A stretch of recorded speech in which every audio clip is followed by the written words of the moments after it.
Podem sentar, irmãos. A gente vai orar mais uma vez, pedindo a Deus o entendimento da palavra dele, para este momento especial, que é o momento da pregação da palavra de Deus. Irmãos, peço que os irmãos se concentrem, né? Sei que está um barulho aí fora, um barulho externo, mas é assim mesmo. Quando o povo de Deus age, né? Satanás se revolta e quer derrubar a obra, mas o Senhor é maior. Amém? Então, irmãos, a pregação, ela vai estar baseada em Daniel, capítulo 9. Eu não vou pregar o capítulo todo hoje, né? A ideia é fazer uma série de mensagens, tá? E hoje a gente vai ver uma pequena parte. E o objetivo nosso dessa mensagem é ver os aspectos e práticas de um verdadeiro servo de Deus. Aspectos e práticas de um verdadeiro servo de Deus. E a gente vai ver isso aqui no capítulo 9 de Daniel. Mas antes vamos orar mais uma vez. Oremos. Santo Deus, eterno Pai, mais uma vez, ó Deus, te agradecemos por este momento e te agradecemos, ó Deus, agora de forma especial por este momento que o Senhor nos dá, de podermos conhecer um pouco mais a Tua palavra, Senhor Deus, e te peço, ó Pai, usa Teu servo mais uma vez, ó Deus, para transmitir a Tua palavra, Pai. Que o que venha a sair da minha boca neste momento, Senhor Deus, não sejam apenas palavras de vãs sabedorias humanas, mas que seja algo que vem do alto, algo que vem de Ti, ó Deus, algo que vem da Tua santa palavra, as Escrituras, a qual chamamos de Bíblia, Pai. Ó Deus Todo-Poderoso, obrigado, Senhor Deus, por este momento. Usa-me, ó Pai. Prepara todos os corações aqui, ó Deus, para receber a Tua palavra, Senhor Deus. Capacita-me, ó Pai, a pregar a Tua palavra e capacita todos nós, ó Deus, a praticarmos a Tua palavra conforme o Senhor deseja para as nossas vidas. Ó Santo Deus, obrigado mais uma vez, em nome do Teu Filho amado Jesus Cristo, oramos e agradecemos, Santo Deus. Amém. Gente, hoje nós vivemos um momento bem diferenciado, né, em relação a exercer a fé cristã, né? O nosso país, a gente sabe que existe uma liberdade religiosa, né? Nós não somos perseguidos aqui no nosso país, pelo menos perseguidos de forma mais enfática, né? Comparado a outros países aí do Oriente, países do Oriente Médio, em que o cristianismo é proibido, né? Aqui nós vivemos uma certa liberdade religiosa e dentro dessa liberdade religiosa nós podemos exercer a nossa fé, nós podemos realizar um culto que nem este, um culto doméstico, né? Em que a gente pode fazer sem precisar temer as autoridades, porque no nosso país há essa liberdade. Contudo, mesmo assim, há muitas dificuldades na nossa caminhada cristã, ok? Dificuldades essas que elas aparecem de várias formas, né? Seja através de tentações, seja através de empecilhos que acontecem, seja através de dificuldades de saúde, de dificuldades financeiras, né? Várias dificuldades aparecem para a gente exercer a nossa fé, né? Muitas vezes as pessoas não vão às suas igrejas por conta de uma distância, muitas vezes as pessoas não leem as suas Bíblias por algum outro problema, né? Mas eu gostaria de conversar um pouco com vocês a respeito de um servo de Deus, que ele viveu numa época, em um momento, em que a dificuldade era muito maior, né? Eu estou falando de Daniel. O profeta Daniel, como vocês bem sabem, ele foi um servo de Deus que vivia inicialmente na região de Israel, certo? Mas o povo de Israel havia pecado e havia se desviado dos caminhos do Senhor. E Deus, para castigar, para disciplinar este povo, enviou os babilônios, tá? Liderados por Nabucodonosor, para invadir a região de Israel, para destruir Jerusalém e levar aquele povo que estava em Jerusalém cativo para a Babilônia, ok? Então o que acontece? Daniel, muito novo, ele foi levado como um escravo para a Babilônia. Ele foi levado para estar lá, vivendo entre um povo que não era o seu povo, vivendo entre uma cultura que não era a sua cultura, vivendo entre religiosos que praticavam várias religiões, que não era a sua religião. Mas Daniel, temente a Deus, sendo um servo fiel a Deus, ele permaneceu fiel nas suas convicções, na sua fé ao Deus de Israel. E a história de Daniel é muito conhecida, como vocês bem sabem. Ele passou por várias perseguições, né? Ele foi lançado na cova dos leões, ok? E os seus companheiros foram lançados na fornalha para serem queimados, mas Deus livrou a todos, tá?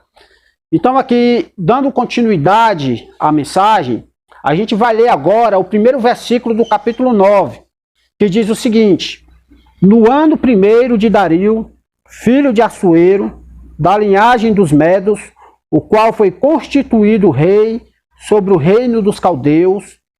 Versículo 2. No primeiro ano do seu reinado, eu, Daniel, entendi pelos livros que o número dos anos de que falou o Senhor ao profeta Jeremias, em que haviam de se cumprir-se as desolações de Jerusalém, era de 70 anos. Então, o que é que esse texto aqui está dizendo? Este momento aqui, irmãos, é um momento muito especial, que é o momento em que a Babilônia havia caído. Lembra que eu falei para vocês? A Babilônia havia conquistado Israel, né, e levado o povo escravo para lá, para a terra dos caldeus. Mas aí Deus, ele enviou outro povo, né, na realidade a união de dois povos, que são os persas e os medos, né, é o chamado Império Medo-Persa. Esse império, ele destruiu a Babilônia, né, ele venceu a Babilônia em batalha e passou a conquistar tudo aquilo que pertencia à Babilônia. E lembre-se, quem estava lá na Babilônia neste momento? Daniel. Daniel agora passa a ser escravo de outro povo, que não era mais os caldeus, que não eram mais os babilônios. E Daniel está dizendo aqui que no primeiro ano desse novo rei, que assumiu ali a terra dos caldeus, que assumiu ali a Babilônia, no primeiro ano, ele, o Daniel, ele entendeu, através dos livros, que o período em que eles passariam a ser escravos, que eles iam ser escravos, era de 70 anos. Daniel, ele está se referindo a uma profecia de Jeremias, que se encontra lá em Jeremias, capítulo 25. Jeremias, capítulo 25, ele já havia profetizado que quando o povo de Israel saísse escravizado para a Babilônia, essa escravização lá, esse período de escravidão, duraria 70 anos, tá? Abram comigo aí o livro de Jeremias, no capítulo 25. Jeremias, capítulo 25, do versículo 11 ao versículo 12. Tá? O profeta Jeremias, gente, ele é um profeta contemporâneo de Daniel. Ele viveu na mesma época de Daniel, um pouco antes, né? Ele profetizou lá em Jerusalém, antes de Jerusalém ser conquistada pela Babilônia, tá ok? E essa profecia, Daniel já estava sabendo dela quando ele foi levado escravo para a Babilônia, tá? Diz assim a palavra de Deus: e toda esta terra virá a ser um deserto e um espanto. Aqui o profeta Jeremias, ele está se referindo à terra de Israel, tá? E toda esta terra virá a ser um deserto e um espanto. E estas nações servirão ao rei de Babilônia 70 anos. Acontecerá, porém, que quando se cumprirem os 70 anos, visitarei o rei de Babilônia, e esta nação, diz o Senhor, castigando a sua iniquidade, e a da terra dos caldeus, farei deles ruínas perpétuas. Então o que é que acontece aqui? Aqui é uma profecia que Daniel está se referindo lá no capítulo 9.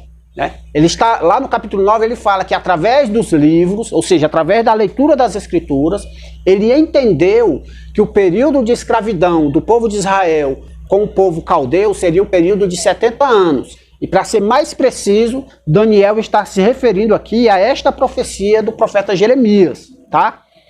E o que é que a gente aprende com isso? Irmãos, primeiro aspecto, primeira característica de um servo de Deus verdadeiro. O servo de Deus, ele olha para as escrituras e ele a considera palavra de Deus. O servo de Deus, ele olha para as escrituras e ele tem apreço por essas escrituras.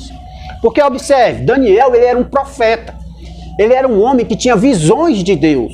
Ele era um homem que recebia revelações de Deus. Mas mesmo assim, Daniel não colocava sua Bíblia de lado. O que é que ele fazia? Ele estudava as Escrituras, como vocês podem ver aí no versículo 2 do capítulo 9 de Daniel. Através dos livros, ele entendeu o que estava se passando naquele momento. Que o fim do Império Babilônico havia chegado. Agora começaria um novo império, né? E ele cita o profeta Jeremias. Então, irmãos, a palavra de Deus, ela é fundamental para um servo de Deus verdadeiro. O servo de Deus verdadeiro, ele é alguém que estuda as Escrituras. Ele é alguém que se agarra à palavra de Deus, porque a palavra de Deus é alimento para ele. Vocês podem abrir suas Bíblias, por gentileza. 2 Timóteo, capítulo 3, versículo 16 ao 17. Eu sei que muitos irmãos já sabem esse versículo decorado, é um versículo chave da Bíblia. Mas abram aí comigo. 2 Timóteo, capítulo 3, versículo 16 ao versículo 17. Toda a Escritura é divinamente inspirada e proveitosa para ensinar, para repreender, para corrigir, para instruir em justiça, para que o homem de Deus seja perfeito e perfeitamente instruído para toda boa obra. Então, irmãos, a palavra de Deus, a palavra, as Escrituras, que é inspirada por Deus, ela é proveitosa para quê? Para ensinar, para repreender, para corrigir, para instruir. E o versículo 17 é um versículo chave. Olha o que é que diz aí, ó. Para que o homem de Deus seja perfeito e perfeitamente instruído para toda boa obra. Você quer saber o que é que Deus quer que você faça? Leia as Escrituras. É isso que o texto aqui está dizendo. Você quer ser perfeito diante de Deus? Você quer saber quais são as obras que Deus preparou para que você andasse nela? Leia as Escrituras. Estude as Escrituras. Assim como o profeta Daniel fazia, né? A gente vive num tempo hoje em que as pessoas estão procurando por revelações, por profecias novas, por coisas sobrenaturais, coisas estranhas, sendo que a palavra de Deus, ela já foi nos dada, ela está registrada aqui neste livro. A palavra de Deus, ela é suficiente para nos ensinar o que nós precisamos saber. Veja o exemplo de Daniel. Daniel, um homem que tinha visões de Deus, ele poderia muito bem deixar a Bíblia de lado. Não, eu vou viver aqui só na comunhão espiritual, eu vou viver agora só no manto, né? Como diz aí no meio evangélico, né? Eu vou viver só no momento mais espiritual possível. Mas não, Daniel ele não fazia isso. Daniel ele se agarrava aos livros e ele estudava aqueles livros, porque ele sabia o que é que Deus queria que ele fizesse. É através das Escrituras que nós conhecemos essa verdade. Gente, as Escrituras, ela é o nosso alimento espiritual. Todos vocês conhecem a história da tentação de Jesus. Quando o diabo chega para tentar Jesus, e ele manda que Jesus transforme aquelas pedras em pães. Mas Jesus, respondendo para ele, diz o seguinte: nem só de pão viverá o homem, mas de toda a palavra que sai da boca de Deus.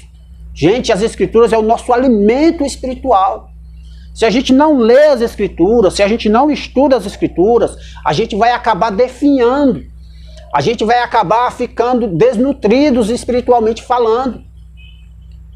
Quantos dias vocês aguentam sem comer o seu alimento físico, sem comer o seu pão diário, sem tomar seu café da manhã, sem almoçar, sem jantar? Quantos dias vocês acham que vocês aguentam?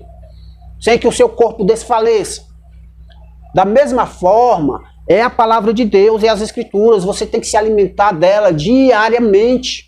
Diariamente. Para que você possa ser fortalecido espiritualmente falando. Para que você possa ter as ferramentas necessárias para enfrentar o seu dia a dia. Para que você possa ter as ferramentas necessárias para enfrentar o pecado. E para que vocês possam ter a ferramenta necessária até mesmo para enfrentar a batalha espiritual. Abram comigo aí as suas Bíblias. Lá em Efésios, capítulo 6, versículo 17. Olha só o que o apóstolo Paulo, qual é a ilustração que o apóstolo Paulo faz aqui. Ele diz assim, ó: tomai também o capacete da salvação e a espada do Espírito, que é a palavra de Deus. Gente, a palavra de Deus é a nossa espada, é a nossa arma espiritual para que possamos vencer a nossa batalha espiritual. Eu gostaria que vocês abrissem aí mais um texto, que agora esse se encontra lá em Jeremias, capítulo 15, versículo 16. Olha o que é que o profeta Jeremias fala aí, ó. Olha o que é que ele diz. Achando-se as tuas palavras, logo as comi, e a tua palavra foi para mim o gozo e a alegria do meu coração, porque pelo teu nome sou chamado, ó Senhor Deus dos exércitos. Olha só, achando-se as tuas palavras, logo as comi. Ela é alimento espiritual. O que é que ele está dizendo aqui? É que quando ele vê as escrituras, logo ele vai estudá-la, logo ele vai lê-la, logo ele vai se alimentar dela. Abram comigo aí também o livro de Jó, capítulo 23, versículo 12. Olha aí o que é que diz a palavra de Deus. Do preceito de seus lábios nunca me apartei, e as palavras da sua boca guardei mais do que a minha porção. Essa ideia aqui, gente, de porção, é a ideia do seu alimento diário. É aquilo que você separa para se alimentar naquele determinado dia. É a sua porção. Então o que é que ele está dizendo aqui? Que ele dá mais valor à palavra que sai da boca de Deus do que o seu alimento diário. Abram comigo aí Salmos, capítulo 119, versículo 103. Olha o que diz aí a palavra de Deus. Ó, quão doces são as tuas palavras ao meu paladar, mais doces do que o mel à minha boca. Olha a comparação que o salmista está fazendo aí, ó. Eu acredito que todos nós aqui gostamos de comer doces, né? Nos dá prazer comer aquele doce, comer aquela coisa mais, né? Um bolo, alguma coisa mais saborosa, algum doce específico. Cada um tem o seu doce, né? O que é que ele fala aqui? Ele está falando que a palavra de Deus, ela é saborosa. Assim como ele come aquele doce preferido, ele coloca o mel na boca e aquilo lhe dá prazer, mais prazeroso ainda é as Escrituras. Então, irmãos, vocês que não estão lendo a Bíblia, aqueles que estão colocando a Bíblia na estante, mas não pegam na Bíblia para ler, vocês estão perdendo muito. Vocês estão perdendo o alimento que Deus tem lhe dado, o alimento que Deus tem mandado dos céus para você se fortalecer para a sua batalha do dia a dia, para você se fortalecer de forma que você fique alegre para viver a sua vida, para ir para o trabalho, para enfrentar as dificuldades da vida. Irmãos, para finalizar, vejamos aqui Salmo capítulo 119, vocês já estão aí, né? O versículo 11.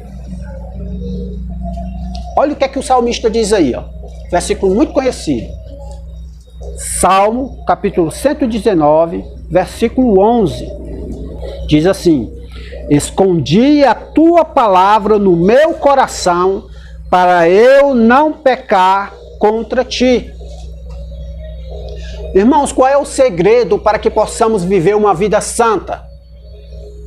Estude a palavra de Deus, se alimente da palavra de Deus. Porque quando você guarda a palavra de Deus no seu coração, você vai se desviar do caminho do mal. Você vai se desviar do pecado. Você vai se desviar daquelas coisas que Deus não se agrada. Mas abram comigo aí também o Evangelho de Mateus. Mateus capítulo 4, versículo 1. Ao versículo 11. Eu vou finalizar com a leitura desse texto, tá? Mateus capítulo 4, versículo 1 ao versículo 11. Eu quero que vocês atentem, irmãos, para quantas vezes Jesus ele se refere às Escrituras aqui neste momento. Ok? A palavra de Deus diz assim: então foi conduzido Jesus pelo Espírito ao deserto para ser tentado pelo diabo. Jesus ele foi levado ao deserto para ser tentado pelo diabo. Então agora a gente vai aprender com o próprio Cristo como é que a gente faz para vencer ao diabo. Como é que a gente pode fazer para vencer o diabo? Como é? Será que é dizendo assim, está amarrado, né? Está repreendido? Será que é assim que a gente vence o diabo? Vamos ver o que é que a palavra de Deus diz. E tendo jejuado 40 dias e 40 noites, depois teve fome. E chegando-se a ele, o tentador disse: se tu és o Filho de Deus, manda que estas pedras se tornem em pães. Ele, porém, respondendo, disse: está escrito, nem só de pão viverá o homem, mas de toda a palavra que sai da boca de Deus. Então o diabo o transportou à cidade santa e colocou-o sobre o pináculo do templo. E disse-lhe: se tu és o Filho de Deus, lança-te de aqui abaixo, porque está escrito que aos seus anjos dará ordens a teu respeito, e tomar-te-ão nas mãos, para que nunca tropeces com o teu pé em alguma pedra. Disse-lhe Jesus: também está escrito, não tentarás o Senhor teu Deus. Novamente o transportou o diabo ao monte muito alto, e mostrou-lhe todos os reinos do mundo e a glória deles. E disse-lhe: tudo isso te darei se prostrado me adorares. Então disse-lhe Jesus: vai-te, Satanás, porque está escrito, ao Senhor teu Deus adorarás, e só a ele servirás. Então o diabo o deixou, e eis que chegaram os anjos e o serviram. Irmãos, a palavra de Deus é a nossa arma contra o diabo. O diabo, ele não chega para nós já vestido de diabo, né, com chifrinho, com aquele rabo, né, todo vermelho. O diabo, ele não se apresenta assim, não. Ele se apresenta como se ele estivesse dizendo a verdade. Com o próprio Cristo, ele tenta usar as escrituras contra o próprio Cristo. Mas Cristo, com a mente alimentada da palavra de Deus, com a mente cheia da palavra de Deus, e ele sendo cheio do Espírito Santo de Deus, ele repreende ao diabo através das Escrituras, através da palavra de Deus. Então, irmãos, a primeira característica, que hoje eu encerro nessa primeira característica, futuramente no próximo culto a gente vai dar continuidade. Mas a primeira característica é: o servo de Deus, ele estuda as Escrituras. O servo de Deus, ele tem apreço pela palavra de Deus. Ele considera ela, palavra de Deus, como ela é. Quando Daniel olhou lá para a profecia de Jeremias, ele não ficou calculando o que é que significava aqueles 70 anos, nada disso. Ele olhou e ele viu. Deus disse a Jeremias que a escravidão duraria 70 anos e durou 70 anos. Ponto final. É o que Deus diz. Então, quando você olhar para as Escrituras, veja o que é que Deus quer de você. Não precisa você estar fazendo arrudeios. Leia. Eu sei que tem algumas coisas que a gente tem dificuldade para entender, algumas palavras arcaicas, né, algumas palavras antigas. Mas através do auxílio de um dicionário, através de um irmão que tem mais experiência na fé, você pode crescer espiritualmente, se debruçando sobre a palavra de Deus e se alimentando dessa palavra maravilhosa. Então, irmãos, esta é a mensagem que eu tinha para vocês hoje, tá? A gente vai encerrar o nosso culto com uma oração. Eu sei que aqui está bem quente, né? Deu uma esquentada, mas é isso. Nós estamos aqui para honra e glória do Senhor, ok? E oremos. Santo Deus Todo-Poderoso, obrigado, Senhor, por todos que estão aqui. Senhor Deus, essas pessoas se destacaram de suas casas aqui para este local simples, ó Pai, ao qual o Senhor tem nos colocado aqui para morarmos. Esse povo tem se destacado de lá para cá, Senhor Deus, para te adorar, para aprender de Ti, ó Pai. Ó Deus, vem e abençoa-os, ó Pai. Cuida deles, ó Deus, durante a semana. Cuida deles, Senhor Deus. Supre cada necessidade das pessoas que estão aqui, Senhor Deus, e de seus familiares. Cuida de todos eles, ó Pai, pois o Senhor é o Deus forte, o Senhor é o Deus Todo-Poderoso, que pode exercer tudo o que o Senhor deseja. Então venha, ó Deus, supre as necessidades de cada um. Ó Pai, nós viemos te pedir também, Senhor Deus, que o Senhor possa estar consolando aqueles que estão desanimados. Ó Santo Deus, eu venho te pedir, ó Pai, pela tua misericórdia, pela tua graça, Senhor Deus, para que o Senhor venha alcançar aqueles corações que ainda estão endurecidos, ó Pai. Aqueles que têm ouvido a tua palavra e têm desdenhado da tua palavra, Santo Deus. Ó Santo Deus, a maioria das pessoas aqui deste mundo, ó Pai, preferem a curtição, preferem, Senhor Deus, as festas, as alegrias vãs, que são passageiras, ó Santo Deus. Mas nós estamos aqui para te buscar, ó Pai, pois sabemos, ó Deus, que em Ti é que nós temos a salvação e que é em Ti, ó Deus, que nós temos a alegria verdadeira. Ó Santo Deus, obrigado por tudo. No nome do Teu Filho amado, Jesus Cristo, ó Deus, é que Te cultuamos esta noite e Te agradecemos, ó Pai, por cada cântico, por cada porção da Tua palavra. Ó Santo Deus, protege cada um aqui nos retornos para casa, Santo Deus, e cuida de cada um, ó Pai, durante os seus afazeres diários durante a semana. Obrigado, Santo Deus, em nome do Teu Filho Jesus Cristo é que Te oro e agradeço, Senhor. Amém.